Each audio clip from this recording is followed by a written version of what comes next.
So as a user, it's great because I can either check what is on the TV. You have more content on TV. You have like slow motion actions, presentation of players, for example. But at the same time, I can still switch on the other mode and just check what I want on the field. So we have to develop the tech, and that's why we approach a few clubs. The one that were a bit more, we could see from like quick research that they were a bit more proactive on the topic of accessibility.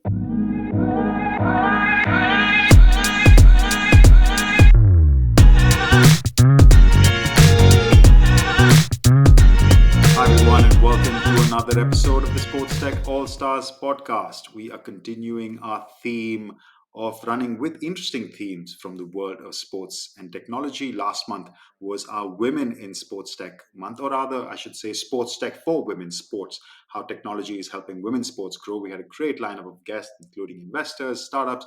Go check out that if you haven't yet. This month is actually about inclusivity through technology and how sports tech is helping differently abled people access their sport of choice. And I cannot lie, the guest I have today was one of the inspirations for the idea behind having such a theme, that I found that there were actually enough companies that we could make 4 good episodes out of it, and also write some articles. So I have on the podcast today co-founder and CEO of GiveVision, Elodie Draperi. Welcome to the show, Elodie.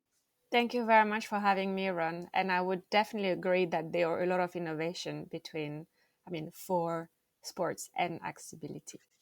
It is true, and this is something that I have learned. We had a company called Accessisize. That was the first episode last week, which was founded by a British Paralympian. He's a silver medalist in the Rio Olympics, which is to help disabled people, find gyms and keep fit, basically, Yeah. which have different ability. We have a nice lineup of guests. I will save those names for later, but I'm glad to talk to you today. And you make a great point that it is something that I don't think gets enough coverage, about how technology can help differently abled people, which is why we wanted to showcase your great solution. And I have to say, I came up across it, as I mentioned to you, but just before we started, in the article about what you did for Wimbledon, which I believe was a partnership with Vodafone. GiveVision, I should give a brief introduction, is essentially a headset that differently visually impaired people can wear to watch their sport, which is in stadium or in venue. The most interesting thing for me about this technology, and I want Elodie to speak about that, is that it will adjust depending on the level of visual impairment you have. So, depending on what type of disability, obviously, this is specific to sight, but what level of disability you have, the headset can adjust to it. So, we want to get to the technology part as well. But before we get there, Elodie, I want to understand more about you as the person behind the initiative, or the team behind the initiative. What took you down this path? What brought you to set up a company like this? So I think we have a very interesting kind of setup with our company because I have two co-founders. One has a disabled child. He's not visually impaired, but he's in a wheelchair. So this co-founder was definitely very sensitive to all the needs for disabled people in everyday life, and the other co-founder was very interested and very kind of geeky about new technologies and how it can be applied. And I join in into with my more like social entrepreneurship hat. So for me, what is very important in kind of startup life is how you can create as much impact as possible. So there was a very great combination on how we can use this new technology that is mostly being designed for gaming or for entertainment, but how we can apply something that is a bit more impactful for people. So it started around this kind of crossover between smart glasses and what we realized, a lot of needs from people who are visually impaired to access visual information on their everyday life, because I think there is a bit of misconception that people that are visually impaired are mostly blind. But actually, when you look at numbers and when you look at the community of blind and visually impaired people, even those that are legally considered as blind, they do have some remaining sight. And this is what we are trying to enhance with the headset that we have designed. Yeah, and I think for me, when we say headset, as you talked about earlier, it's about entertainment, especially in today's context. It's all about VR and AR, and when even those words, you think of the metaverse or digital worlds, and this application is so much more, let's say, right there. It's so obvious and maybe in a weird way accessible that you can bring this to already a community that straight away can benefit. And I love that idea. Coming to your background, yes, I did see that you have a lot of, let's say, experience with social entrepreneurship and startups with purpose, or whatever you want, companies with purpose, Mhm. as you may call it. And lastly, just on the company website, I love, and I want you to expand on this, that GiveVision is a not for dividend company, which is an interesting language change that I have not seen before. It's usually not for profit or something, but this is not for dividend. Can you just explain that a little bit, please? I think we, realized very early on that working in developing hardware, or tech and hardware, um, and just how we can apply this headset, because I think we just started. This is like we've developed the baseline, and basically, in order to maximize also the application of this headset, it will require a lot of investment. So it's really about how everything that um, we're gonna generate will be then reinjected in research and development, because this is, yeah, there's so much more that we can do. So it was more in, we wanted to make it very clear that everything will be then used for innovation, because when you're an innovative or innovation company, it's not just a one product one shot thing. It's like a long-term research and development work. Yeah, and that's an important point. And we talk about with usually social ventures, the idea of financial sustainability is very, very important. A, to attract good talent, to get the best people. You can afford to pay maybe slightly lower salaries, but you cannot say, "Hey, work for 10% of what you're worth or 20% of what you would get elsewhere." You can take 20% less, but not at 80% less. So, for to get good people such as yourself, such as the team that I'm sure is part of it, to be financially sustainable, to say that, hey, we are a revenue generating business, but we are not going to take out or pay out excessively. I think that's an important Yeah, idea to drive home as well. All right, so now let's talk about the headset itself. So I'm sure we'll insert, the editors will take care of putting some pictures and videos or whatever in this in the episode. But essentially, it's a VR headset. It looks like a VR headset, which has some sort of mirror plus camera combination, which adjusts to the visual impairment of the wearer. Can you explain how that works, please? sure. So we have, as you said, a VR headset. The point is for the headset to be very, the screen to be very close to people's eyes. So it was very important that it would be a wearable. A headset is also great because it's a closed environment, and for people that are visually impaired, they can, all the light interferences can be very impactful on like their what they can see. So it's a very good combination to kind of cut the glare and all the light interferences. But we use a phone, so the phone would be the screen and all the camera, the processing system of the device. It's not something that the person, the user, is interacting with. We want to have the user experience very simple, interface very simple, but they do have a little remote control, and it's with this remote control that they will adjust the image to their needs. So Mhm. when we say it will adjust, it's actually them that will adjust the image. So we know that people who are visually impaired will need a lot of magnification. They will need to be able to adjust different level of zoom, and also maybe have stronger contrasts, or be able to handle the brightness differently, especially for those that are sensitive to light. So it's this whole kind of combination, again, all those features that will be available on the remote control, and they will adjust that. So if I am in a stadium, and let's say I'm albinos, so I'm kind of sensitive to light, I will first of all adjust the brightness, and then I want to see my favorite athletes at the field, and I will just be able to zoom. So we can zoom quite far. It's like more than 20 times. So it's like a very kind of sophisticated pair of binoculars. But this is all combination of, I'm wearing this headset, cutting any light interferences. My The screen is close to my eyes, so it's kind of stimulating photoreceptors in people's eyes. And at the same time, I have this remote control which enable me to adjust the image to what I want to see. And I think that also logically it makes sense, especially because this is in venue or in stadium. So these are changeable conditions as well. So That's say right. over a tennis match, you're watching a Wimbledon final, which is 5 hours or something, if Djokovic and Nadal are playing. So obviously light is changing over that period of time. So the ability to adapt also becomes important. Very That's right. interesting. And I brought up Wimbledon and I brought it up in my intro as well. Um, but that's not the only use case. I saw that you've also done something with some Premier League clubs, with I think it was the France basketball.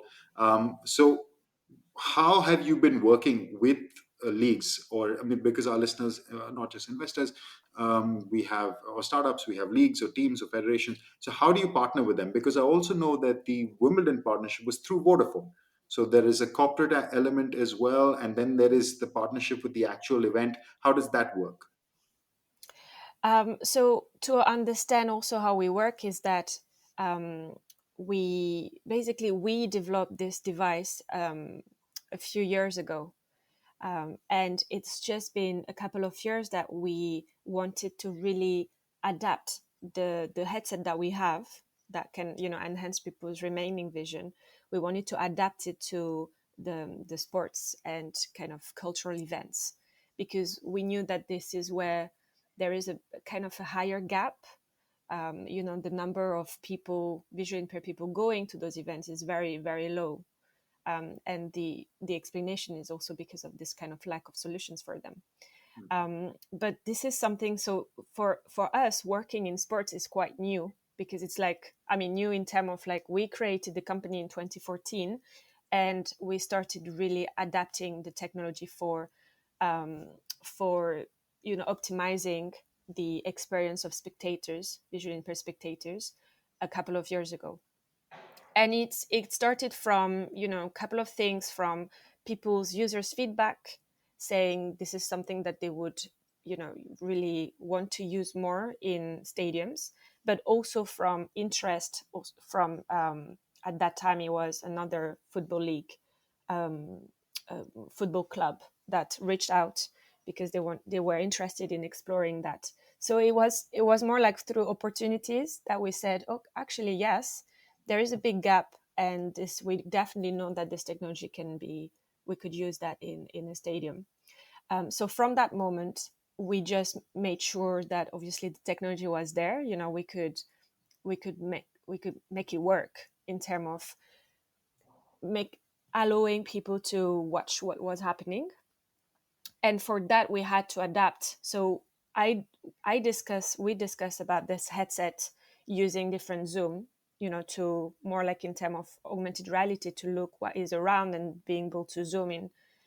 But we also have, in terms of viewing option, we also have the connection to what is being filmed in real time. So we get this kind of mixed stream, sorry, the mixed TV stream.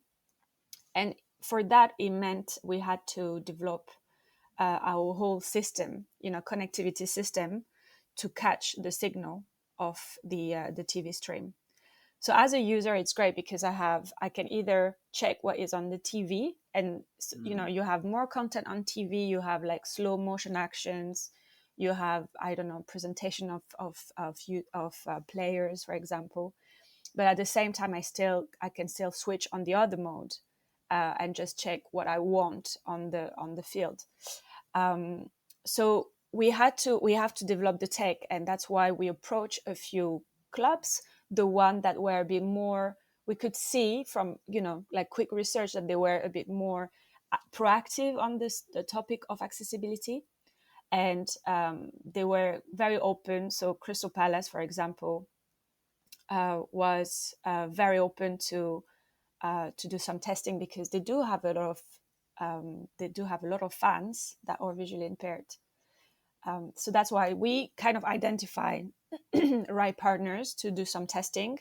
And then this summer was kind of the first time where we were ready to leave the tech for a few days. It was quite a busy summer. We mentioned Wimbledon, but we were also at the same time in Paris. There was the World Para Athletics. So yeah, I think it's more a question of, we approach as many clubs or many sports as possible, because this technology can be applied anywhere, really. Mhm. And then we just kind of focus a bit more on those clubs or those partners that are, again, or a bit more proactive, or yeah, do a bit more about accessibility, so we know that it's going to be maybe easier to talk with.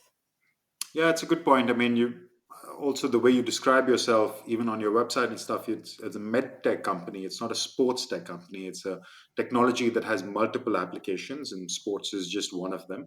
But just coming back to okay. So one thing I want to clarify there is that, so essentially, as the wearer, I have two modes. I can either switch to live and actually That's right. consume, and then I can zoom in and zoom out of the field of play, or there is a screen which is getting the broadcast from, which is what is going to television. So I can either watch that or I can watch it live, and I can Yeah, switch between the two. Okay, fantastic. that's right. But That and you also can apply the features, so the zoom and contrast and everything, on both on modes. both. Yeah.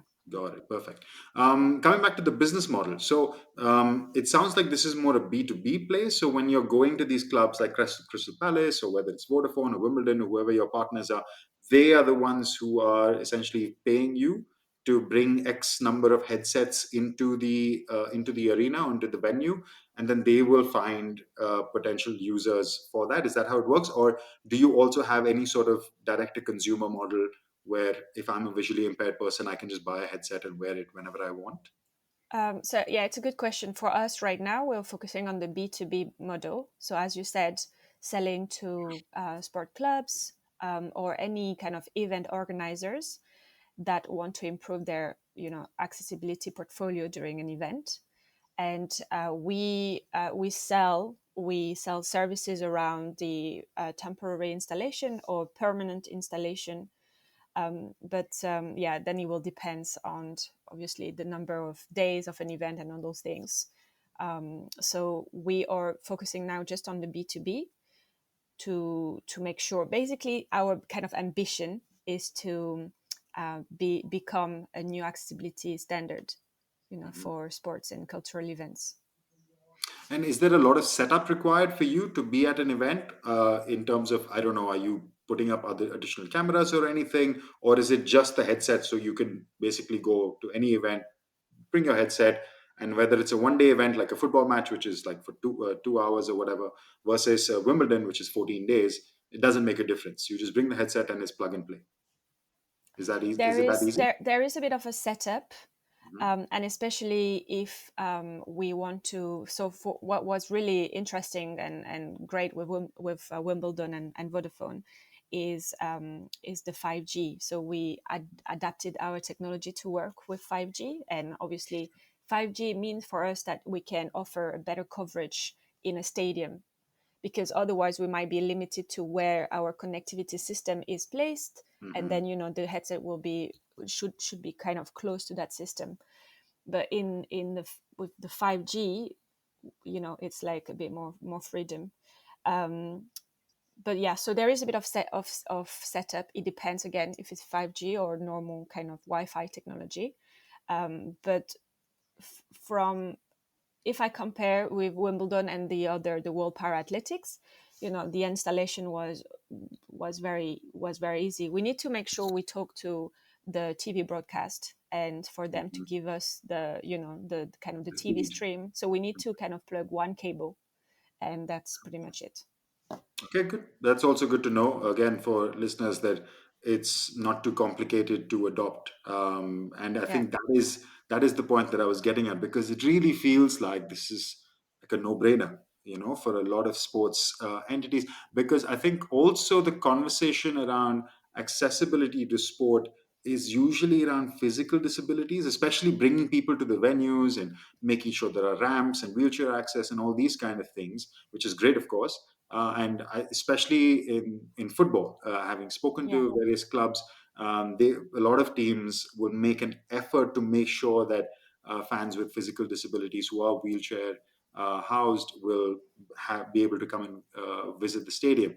But usually with things like this now, they can open up to say, hey, we can also bring in visually impaired fans into the arena, which is great. On that note, okay, so you've spoken about Crystal Palace, you've spoken about the World Paralympics, Wimbledon. Any other success stories that you can talk about within the sports world that you, or maybe some favorite activation that you've done? I think really this summer with Wimbledon was definitely a very Mhm. exciting one because Wimbledon is a very known event, Yeah. um, because yeah, I mean it's very known. So for us, the Wimbledon was very exciting. The World Para Athletics, I think, was definitely very exciting because it's also where a lot of athletes kind of qualified, for then the Paralympics. So for us, what's happening in France, in Paris next year is also like a kind of a Mhm. big, a big milestone, because it could be the first Olympics, the first Paralympics that is even more accessible. I think they have this pressure it's normal with any events really, but they have to top up, right? Yeah. So To do one better, yeah. yes, and I think that there are definitely a lot of great solutions that will allow them to do so. But integrating is definitely not the easiest part in the journey.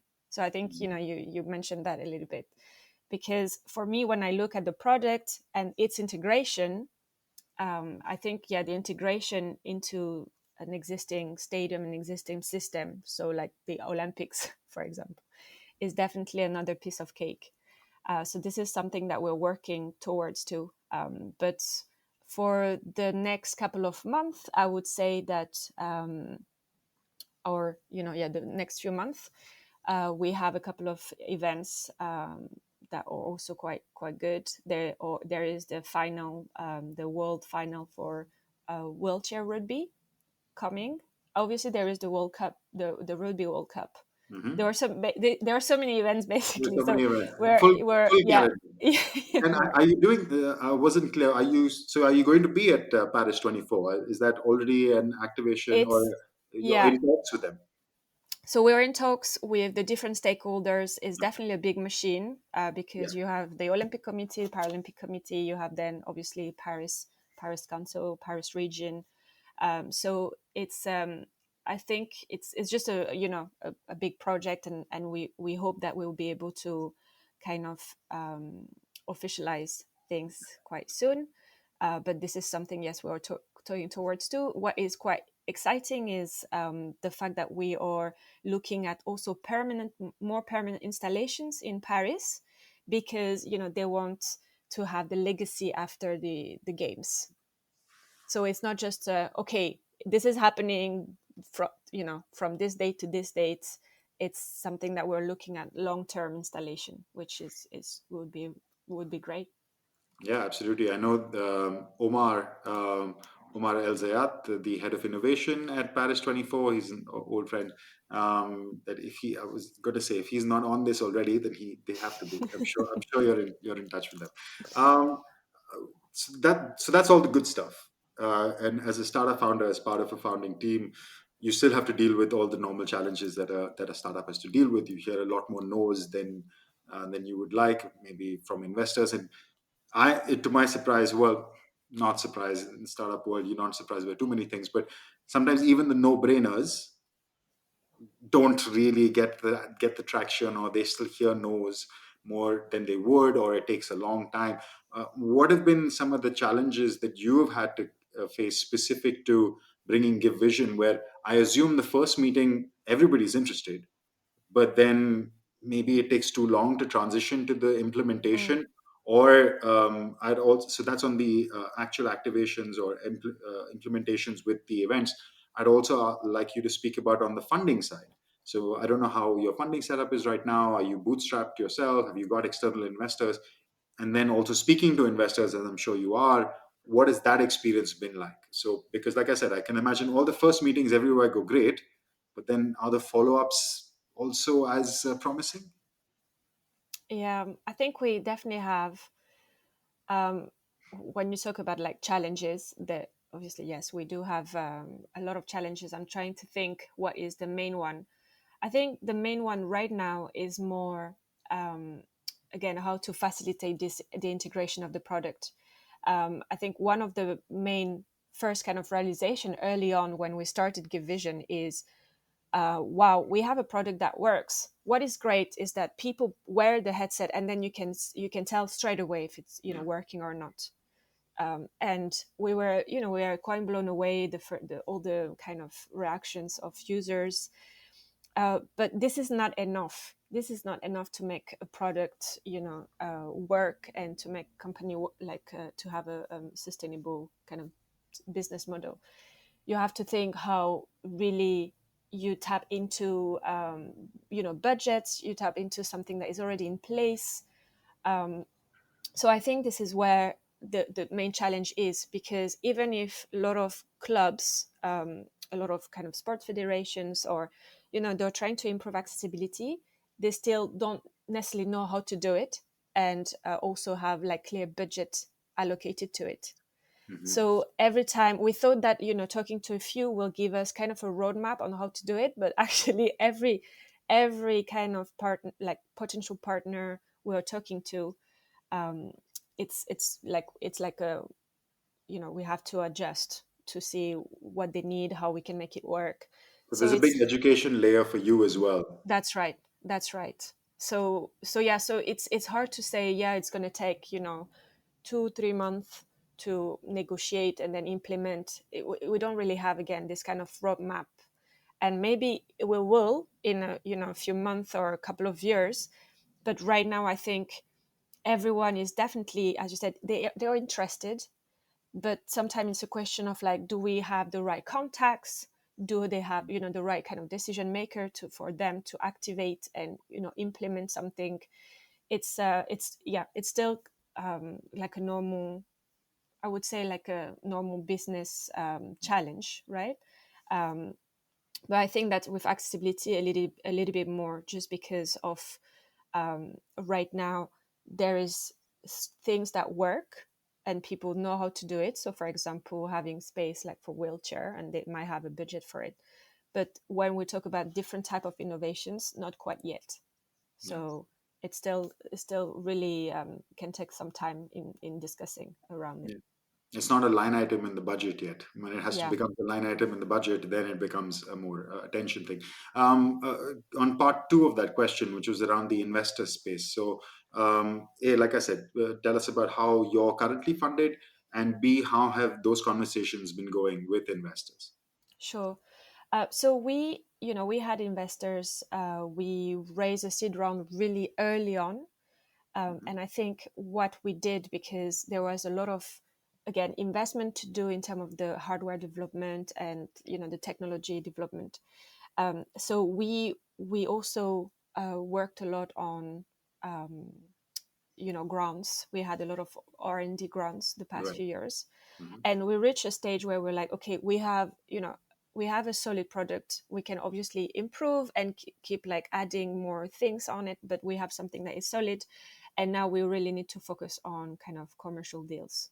Mhm. So right now this is our main focus. We start generating deals, having clients, again, could be event organizers or football clubs, any sports clubs.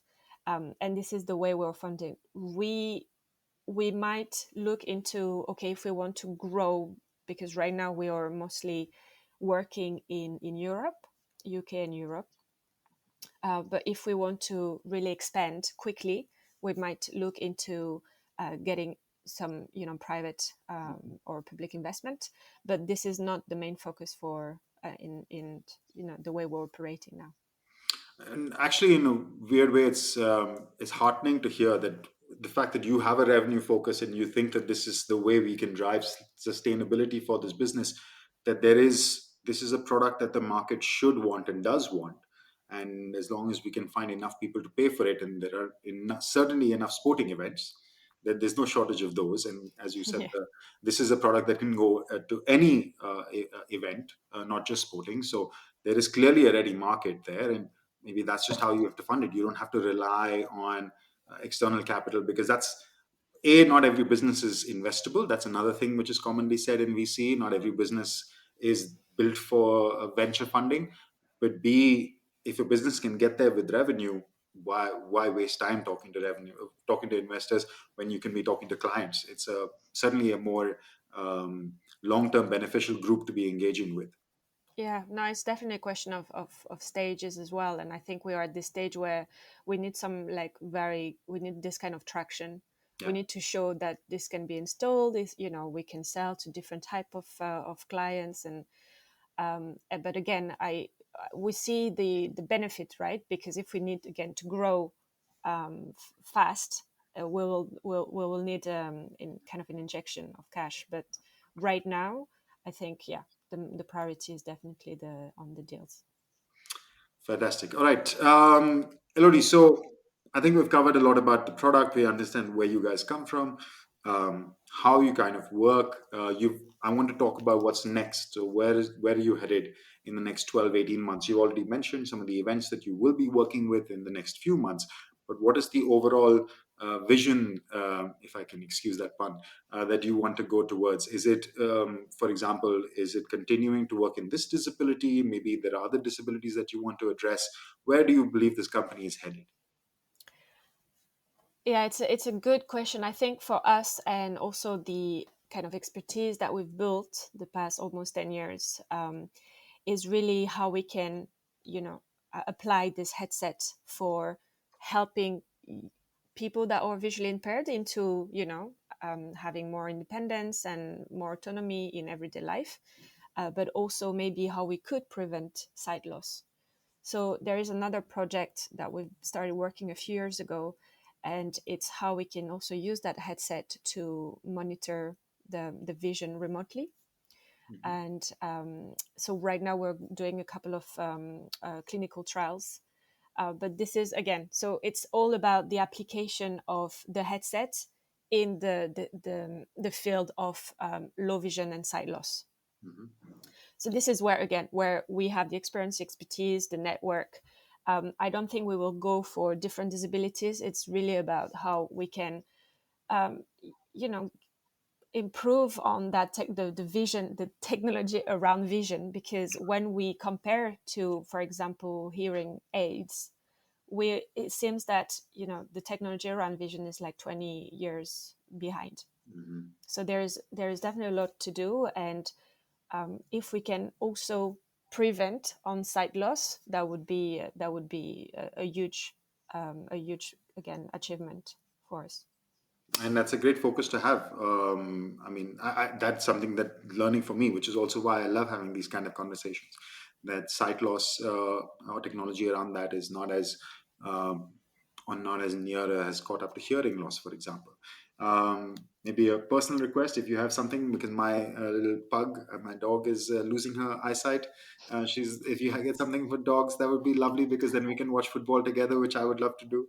But I don't think she really cares. I think she just likes to sit on my lap. But Elodie, Yeah. it has been an absolute pleasure having you on the show. My last question before I let you go is, I like to believe that we're all sports fans first, or at least not first, but certainly sports fans, which is why we choose to work in this industry. So I would like to know, what has been your personal favorite sporting moment, either one that you maybe participated in as an athlete or just as a fan. I'm curious to hear. I think I was quite um, blown away by the para athletics. Mhm. It was just yeah, it was just very moving. So much, yeah. It was my first athletics competition, so for me that was a very highlight this summer. Um, and well, if I also share a little bit more personal, so I come from French Polynesia, like a small island called Tahiti, Mhm. and there the national sports is this kind of big wood canoe. So I think this is where I'm still very excited. I missed this a bit here. What It's is it not quite called? the same. It's called Va'a, the Tahitian name, VA and the apostrophe A. Mhm. But it's this is like the national sport in the Pacific Ocean. It's just so this is just a for me this is a very kind of exciting type of time when they do the competition there. And thank you for that, Elodie. I did not know this sport existed. I'm literally Googling it as we're talking, and it looks like something that we will check out. And maybe I will find some technology around. Oh, yeah, because the surfing competition for the Olympics is in Tahiti, in Ah, Teahupo. okay. So I'm sure they will talk a lot about those kind of water sports that we have there. Yeah, sounds interesting. Maybe we can find some application and we can get some sports tech company for Yes, yes, yes, yes. on the Yeah, show. let's keep in touch about it Yeah, then. actually, it is an idea that we have on our list of ideas, like sports tech for new sports, Right, things like pickleball, which is exploding, and other such, or chess boxing, or right. all these kind of weird, interesting new sports. VAR probably is not new. It feels like it's Yeah, no, it's definitely, extremely yeah, old, quite old. but maybe new to a large audience who would not have heard about it. Our small audience now will know a little bit about VAR. I'm sure other people have Googled it as well, like me. Elodie, it has been an absolute pleasure having you on the show. Thank you, first of all, for all the amazing work that you do. I personally don't have any experience with visual impairment. I mean, my family wears glasses and stuff, but not that. But I do have experience with physical disabilities in our family, and also it's a personal topic. So anything, any endeavor in this space is just amazing, and I think it brings joy to so many people. So thank you and your team, and let's help you find some revenue. Maybe we can put you in touch with some good people and help give vision to a larger audience. Thank you so much, Ron. Thank you so much for having me. Appreciate it. That's a wrap for today's episode. It's been already. I've done 2 episodes. It's already been such a wonderful feeling at the end of the episodes, and I look forward to 2 more really good ones coming up for you guys. As I've said before, you can check out our previous series on women sports tech for women's sports, which is also a really good one, and go back to all the previous series as well, or just stay tuned for next week. See you guys then.